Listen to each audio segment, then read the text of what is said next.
రేవంత్ రెడ్డికి మొన్న నేను ఛాలెంజ్ చేసిన, ఏమన్నాడు? నేను ఆగస్టు 15 తారీఖులోగా రుణమాఫీ చేస్తా అన్నాడు. రేపు మళ్ళా మెదక్ నుంచి రేవంత్ రెడ్డికి ఛాలెంజ్ చేస్తున్నా, రేపు పొద్దున 10 గంటలకు అసెంబ్లీ ముందు అమరవీరుల స్తూపం దగ్గరికి నేను వస్తా ఉన్నా. నా రాజీనామా లేఖతో నువ్వు వస్తావా?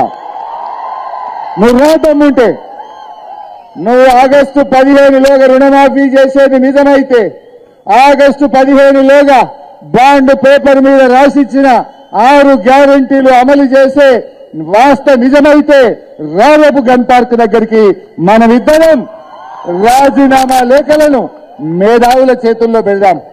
మేధావుల చేతుల్లో పెడదాం. ఆగస్టు 15లోగా నువ్వు 6 గ్యారంటీలను రుణమాఫీని అమలు చేస్తే నా రాజీనామా లేఖ తీసుకుపోయి స్పీకర్ గారికి ఇస్తారు. ఒకవేళ నువ్వు అమలు చేయకపోతే నీ రాజీనామా